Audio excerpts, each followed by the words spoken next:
श्री स्वामी समर्थ मैत्रिणींनो, स्वामी महाराज तुमच्या सर्व चांगल्या इच्छा पूर्ण करो हीच मी स्वामींच्या चरणी प्रार्थना करते आणि आज या नवीन व्हिडिओला सुरुवात करते.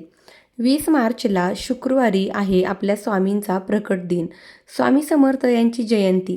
तर या दिवसांपर्यंत आपल्याला जमेल तेवढी छोटी मोठी काहीही तुम्ही सेवा केली तर ती सेवा जी आहे ती लागू पडते, तिचा आपल्याला 100% फायदा होतो.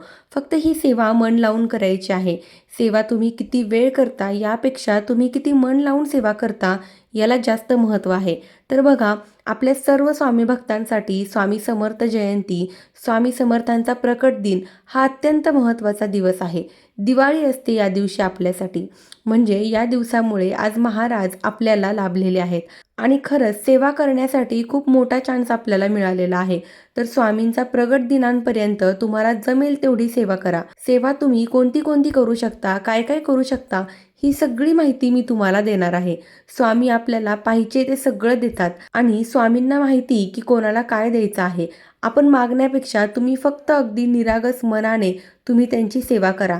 स्वामी काय पाहिजे काय नाही ते सगळं आपल्याला देऊन जातात. माझा स्वतःचा अनुभव आहे. बघा महिलांनो, दादांनो, ही सेवा करण्यासाठी खूप चांगला चान्स आहे. वर्षभर आपल्याला समजा नाही वेळ मिळत आहे. बरेचसे लोक नित्यसेवा करतात. माझ्या घरामध्ये सुद्धा नित्यसेवा केली जाते. पण समजा आपल्याला रोज नाही मिळत, तर मग या दिवसाचा पहिला फायदा करून घ्या. कारण आता बघा, 20 मार्चला स्वामी समर्थ जयंती आहे. तर या दिवसामध्ये तुम्ही बघा 11 दिवसाची सुद्धा सेवा करू शकतात. तुम्ही समजा 10 मार्चपासून जर सेवेला सुरुवात केली तर 20 मार्चला तुमचा 11वा दिवस येतो. तर तुम्ही 11 दिवस पण कंटिन्यू सेवा करू शकतात. कशी सेवा करायची ते मी तुम्हाला सांगते. किंवा ज्या दिवशी तुम्ही माझा व्हिडिओ बघाल त्या दिवशी तुम्हाला वाटलं की मी सेवा करायला पाहिजे, तर त्या दिवसापासून पण तुम्ही सेवा करू शकतात. असं नाही की अरे 11 दिवस करायचे, 21 दिवस करायचे होते, ते दिवस ती तारीख आता निघून गेली, असं अजिबात नाही. तुम्हाला मनात वाटेल त्या क्षणापासून तुम्ही सेवेला सुरुवात करू शकतात आणि अत्यंत प्रभावी सेवा आहे, ज्याचा तुम्हाला 100% फळ मिळतं. ज्यांनी ज्यांनी महाराजांची ही सेवा केलेली आहे त्यांना अपेक्षेपेक्षा खूप काही जास्त महाराजांनी दिलेलं आहे, हे त्यांना स्वतःला माहिती असेल. नक्कीच तुमचे अनुभव पण आपल्या कमेंटमध्ये येऊन सांगा, की जेणेकरून तुमच्या कमेंट वाचून इतरांना पण मग उत्साह येतो आणि ते सेवेमध्ये रुजू होतात. तुम्ही जर कोणाला काही सांगितलं आणि ते तुमच्यामुळे सेवेला सुरुवात केली तर त्याचं खूप पुण्य तुम्हाला सुद्धा मिळतं असतं. आणि महाराजांची जर आपण ही सेवा केली, या काही आपण बघा ह्या वाचन केलं ह्या गोष्टी, तर आपल्या आयुष्याचं कल्याण होऊन जातं. आता ज्यांनी आधी केलेली आहे त्यांना नक्कीच माहिती आहे. तर त्यामुळे मी अगदी जीव तोडून सांगते, ज्या ताईंनी दादांनी आत्तापर्यंत केलेलं नाही तर प्लीज थोडासा वेळ काढा. आपण बघा मॅनेज केलं, आपली इच्छा असेल मग आपण कसे पण सेवा करतो. आणि समजा आपल्याला नाहीच करायचे, आपण कारण करतो की मला ऑफिस आहे, असं बाळ आहे, लहान आहे वगैरे. मान्य आहे, आपल्याला सगळ्यांना मॅनेज करायचं असतं, पण दिवस आहे ना हे महत्त्वाचे आहेत. आता सेवा बघा, सेवा करण्यासाठी नियम काही नाही फार असे, फक्त तुम्ही शक्यतो मांसाहार वगैरे खायचं नाही आहे, ते चालणारच नाही आहे. मांसाहारचा नियम आपल्याला कटाक्षाने पाळायचा आहे. ब्रह्मचर्याचं पालन वगैरे करायचं किंवा कांदा लसूण खायचा नाही असं काही नाही आहे. फक्त मांसाहार करायचं नाही आहे, हा नियम कटाक्षाने पाळायचा आहे. ठीक आहे. आणि महाराजांना फक्त निरागस मनाने केलेली सेवा जास्त महत्त्वाची आहे. मनापासून केलेल्या सेवेचं फळ महाराज नक्की देतात. आता सेवा काय करायची ते मी तुम्हाला सांगते. पहिले तर तुम्ही 11 दिवसाची 10 तारखेपासून तुम्ही सेवा करू शकतात.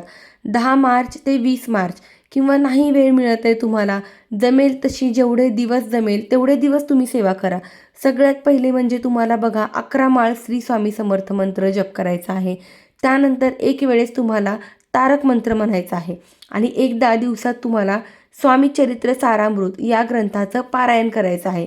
यामध्ये 1 ते 21 अध्याय असतात. तर तुम्हाला संपूर्ण ग्रंथ जो आहे तो वाचायला 1 तास लागतो. आता बघा काही महिला वर्किंग आहेत, आता या संपूर्ण जवळपास सेवेला 1 ते 1.5 तास लागून जातो. ज्यांना सवय आहे त्यांचं अगदी 1 तासात पण होऊन जातं.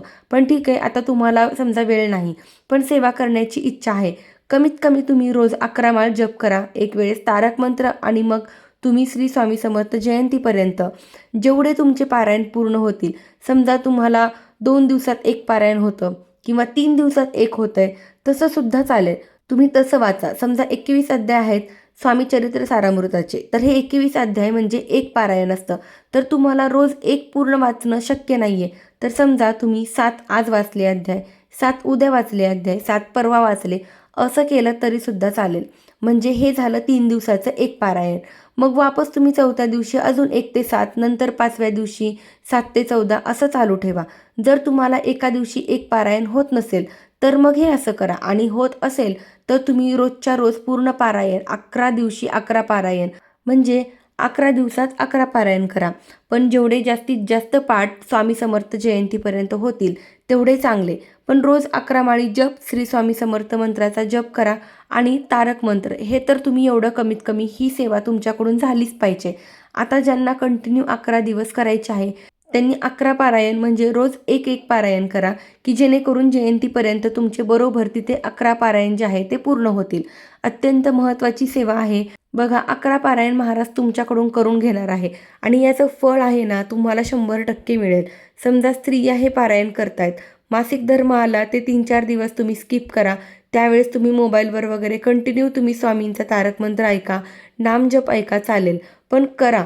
समजा बाहेर गावाला जायची वेळ आली तर तुम्ही सकाळी जी सेवा आहे ती करून घ्या आणि मग तुम्ही बाहेर गावाला जाऊ शकतात.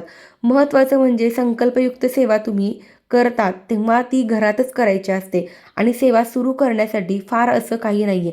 तुमच्या देवघरामध्ये स्वामींचा छोटा फोटो असेल, महाराजांना नमस्कार करा, स्वामी महाराज मी ही सेवा करत आहे, माझ्याकडून करून घ्या. कारण सेवा करून घेणं हे तितकंच महत्त्वाचं आहे. मुळात मनामध्ये इच्छा निर्माण होणं हीच मोठी गोष्ट आहे. त्यामुळे फक्त महाराजांना नमस्कार करून प्रार्थना करायची आहे की सेवा करून घ्या. आणि पाहिजे तर तुम्ही अगदी साखरेचा नैवेद्यसुद्धा दाखवू शकतात. फारसं रोज काहीतरी असं करायचं आहे असं अजिबात नाही आहे. बघा, अशक्य गोष्टसुद्धा या सेवेमुळे शक्य होते. काहीही न मागता तुम्ही फक्त महाराजांची सेवा करा. तुमच्यासाठी महाराज काय काय करतात ते बघा. ते अनुभवल्याशिवाय तुम्हाला कळणार नाही. आणि काहींना तर सेवा सुरू न करताच अनुभव येतात. काहींना पहिला थोडा त्रास होतो, पण त्यानंतर कारण काय, आपल्या कर्माचे फळं आपल्याला पहिले भोगण्यासाठी कितीशा सेवा रुजू कराव्या लागतात. आणि तुम्ही म्हणाल की ही सेवा मी आधी कधी केलेली नाही, तर मग चालेल का? तर हो, तुम्ही करू शकतात. परत सांगते, 11 माळ श्री स्वामी समर्थ मंत्राचा जप, एक वेळेस तारक मंत्र आणि जमल्यास एका दिवसात एक स्वामी चरित्राचा संपूर्ण पाठ करा.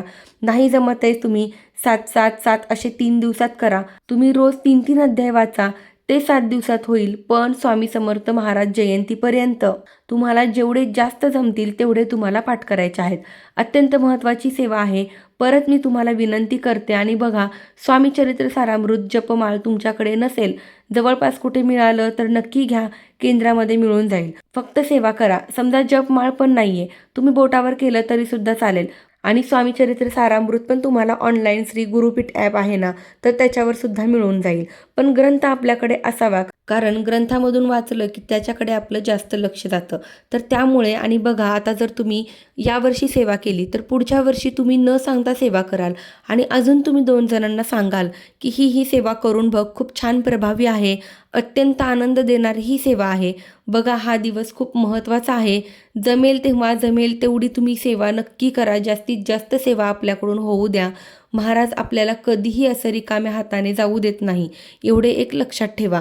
तर बघा, स्वामी समर्थ महाराजांच्या प्रकट दिनांपर्यंत आपल्याला कुठल्या सेवा कशा पद्धतीने करायच्या आहेत, कशा त्या करू शकतो, ही अत्यंत महत्त्वाची माहिती मला तुमच्यापर्यंत पोहोचवायची होती.